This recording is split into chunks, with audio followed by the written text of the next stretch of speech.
সকালে নাস্তার জন্য তৈরি করব। সবজি কুকার বসিয়ে দিলাম। কুকারের মধ্যে কিছু পরিমাণ মতো তেল দিলাম।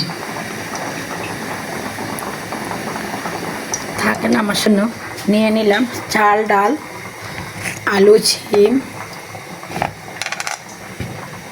গাজর, তারই সাথে পেঁয়াজ পাতা, ধনিয়া পাতা। তেলের মাঝে দিয়ে দিলাম দুটো তেজপাতা, দিয়ে দিলাম একটু দারুচিনি, লং, এলাচ দিয়ে ভালো করে ভেজে নেব। দিয়ে দেবো পেঁয়াজ কুচি, ভালো করে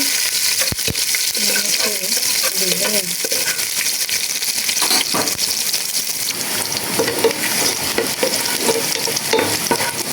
পেঁয়াজগুলো দেবো 1 চামচ আদা বাটা, দিব পরিমাণ মতো রসুন বাটা। ভালো করে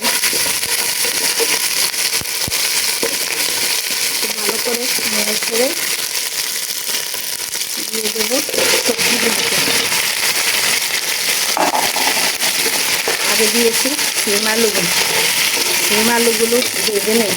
বাচ্চারা এমনিতেই সবজি খেতে চায় না, তাই এইভাবে যদি খিচুড়ি রান্না করে দেন পোলাওর মতো, তারা অবশ্যই খাবে। তো পরিমাণ মতো একটু হলুদের গুঁড়ো, পরিমাণ মতো একটু মরিচের গুঁড়ো, এতে কালার সুন্দর আসবে। হলুদ বেশি দেবো না, অল্প পরিমাণে। বেশি দিলে আবার এর গুণাগুণ নষ্ট হয়ে যাবে। হলুদ বেশি হলে খেতে টেস্ট আসে না।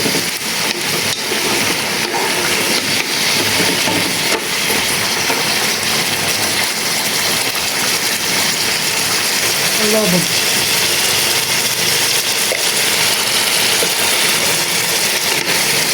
স্বাদ মতো।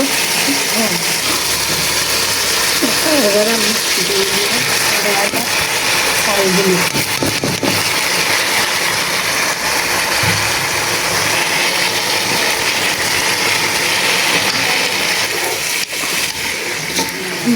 ভালো মতো মিশিয়ে নেব।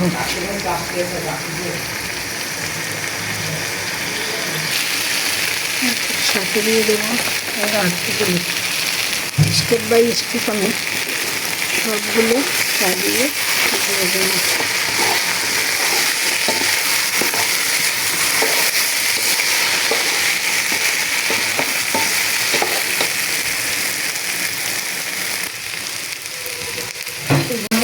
সাথে দিয়ে দেবো কিছু পেঁয়াজ কুচি।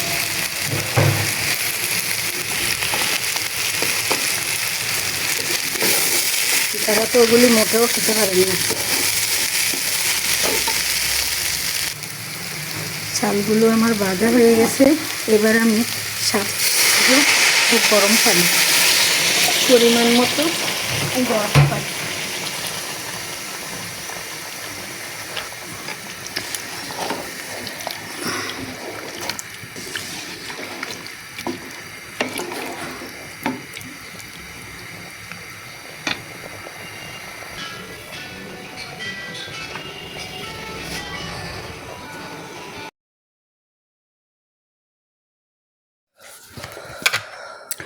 পরিবেশনার জন্য টমেটো কাটাগুলো উপর দিয়ে সাজিয়ে দিলাম, আর দিয়ে দিলাম কিছু ধনিয়া পাতা। তৈরি হয়ে গেল আমার সবজি খিচুড়ি।